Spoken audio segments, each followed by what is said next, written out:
Merci. Thank you. The next speaker is Liadh Ní Riada. Our people are still suffering under the harsh budgets of austerity. In Ireland, we are experiencing an unsustainable situation with our coastal communities, for instance, who rely on fishing, and they are now bordering near extinction. From Castletown Bare to Dunmore East, entire generations of traditional fishing communities cannot put food on their table. And we see more cuts to this vital sector being proposed for 2015. You come from Bulgaria and are well aware of the role of the European funds can play to ease these situations. We also have a huge problem with emigration. For instance, 200 people in Ireland emigrate our shores daily. The same is replicated in so many other countries. And these are young, well-educated people that are leaving our shores. So what guarantees can you give us that you will manage to persuade the Member States to duly and timely invest in those programmes that do in fact have an impact in improving people's lives? And also, what concrete proposals do you have to tackle the issue of the dramatic growing disparity between EU Member States? Do you consider proposing and implementing instruments such as the crisis derogation criteria? Thank you very much for bringing up two things that are very serious. One is the fact that in our post-war history, we, for the first time, we see in some of our communities, in some of our countries, poverty going up and not down. And of course, this has to be a preoccupation to arrest and reverse this trend. And this is why in the EU budget, there is a lot of attention being given to funds that are channeled in this direction to create jobs, to provide opportunities, and also for social programs, for the social fund, for the fund to aid the most disadvantaged of our citizens. And the second point you bring that I think is extremely serious, this is demographics. We are an aging continent, and on top of it, today, many of our young, competent, smart people are seeking opportunities and employment abroad. We were talking with one of the MEPs here for his son being in California now and wondering whether there would be a job for him to come back to Europe.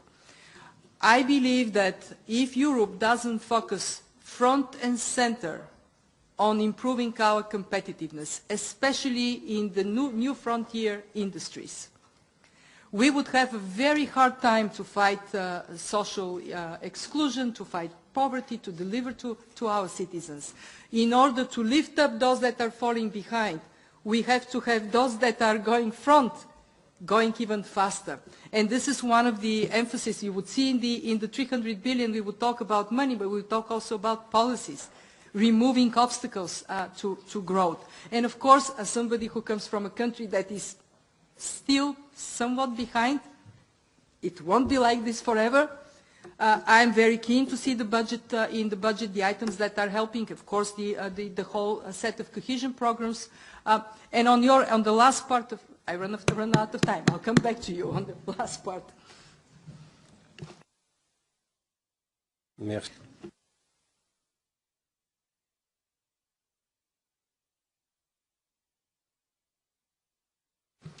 Madame Liadh Ní Riada. No, Liadh Ní Riada. Really, when we're in budgets, we talk about billions and billions of euros, and that's probably a billion miles away from those who suffer from poverty. We see the return of soup kitchens, food banks. 1 in 5 children in Ireland are living in poverty. And you and I know that the resources allocated as palliative instruments, such as the youth guarantee schemes, are not enough to tackle the need of real investment to sustainable and productive infrastructures in these countries. More than improving effectiveness and enhancing the so-called added value of the EU budget through the tripling of the so-called innovative financial instruments in the EU funds, we need concrete, sustainable solutions. What created the financial crisis was the use of speculative instruments, and what we need is a socially progressive Europe. So, given our history, do you really think that speculative instruments are the way to go? Given our present and given our prospects for the future, I think we would serve our people best if we create more opportunities for them at home, here in Europe. And that would require, unleashing the potential of our entrepreneurs, especially young entrepreneurs. At the moment, we don't see sufficient boost of investments in Europe. We don't see sufficient growth in Europe. And we have a responsibility to also play our part in this regard. Let's also remember that the innovative financial instruments are still a fairly small part of the EU budget. We are talking about 9 billion. I said we tripled, but we tripled from a very low base. And I would say this because and also in response to the previous question, that I am very anxious that we are very prudent in assessing experience with each and every one of them before we move forward. And we have the courage, if something gives us any concern, to cancel it, to not extend it any further. Pilots are for that, to see how they work. If they work, we do more. One of the biggest worries I have is that sometimes we are too enthusiastic to move before we have done a very prudent assessment of these pilots. And I promise you this is not going to be the case. I would not let that happen.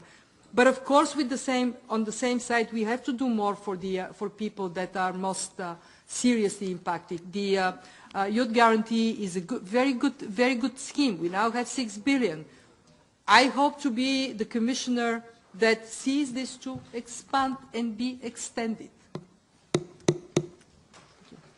Merci. Indrek Tarrant. Thank you. Indrek Tarrant.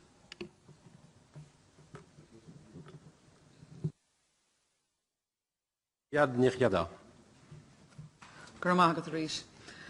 We are aware of the work that you carried out as Commissioner for International Cooperation, Humanitarian Aid and Crisis Response.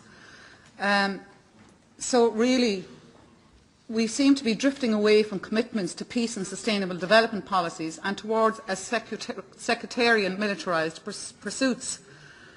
This is what happened in Iraq and Libya and what is now happening in Mali, Syria and Palestine. We need to increase aid from the EU to these people and to UNRWA, which is now actually at a lower level than it was in 2013. Most European member states are facing a demographic challenge and supporting Frontex while people are left to die on the shores of Lampedusa. Reinforcing Frontex while aid for development, international cooperation, immigration and asylum seeker programmes are kept at miserable levels. And this is certainly a world that I don't want my children or yours to live in. So what concrete proposals do you have to ensure that the EU commits itself to the real process of peace building? Well, that is certainly a question that would be very difficult to answer in 2 minutes, but let me try, because I actually care very deeply about it. First, on Frontex and development aid. My conviction, and I would pursue this if I'm confirmed with my colleagues, is that it would be wrong to approach the immigration challenge only by focusing on the end where people are coming to Europe. We have to have a three-pronged approach to that. First, in the countries where people come from. Why are they so desperate to risk their lives in broken boats to come to Europe? Because conditions there are horrible. Investment in peace, security and development is crucial to uproot this problem where it begins. Second, the networks of people smugglers. We have to have international cooperation, very strong cooperation in this area. And only then comes how we tackle the problem when people are arriving here, what we do about them. And I certainly hope that we would have it in our hearts to do more for these people.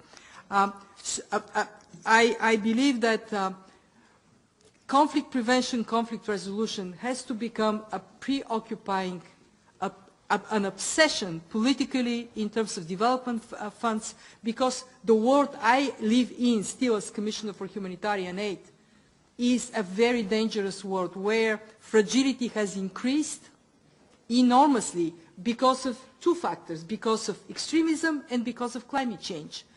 And what is happening in this fragile world is not only tragedies of innocent people growing up, we now have a footprint of suffering that is worse than during the Second World War, for the first time in modern history.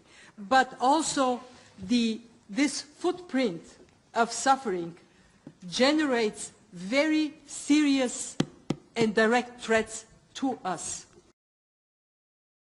Well, I've just come from the hearing in the Budget Committee where we had the Commissioner-Designate Georgieva speaking, and I had to give her 3 questions, which I was quite happy with her answers. I believe her to be one of the most competent commissioners that I've so far heard.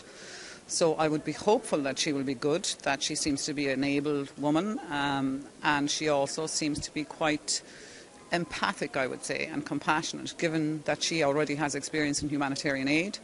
I raised the issues of increasing the humanitarian aid to UNRWA and Palestine and in all those conflict-torn regions, as well as asking her about questions about the disparity between different EU member states and how to implement cohesion policies as well as the budget deficit that we have. So she answered all those quite comprehensively. So let's say I would be hopeful that she would be one of the better ones.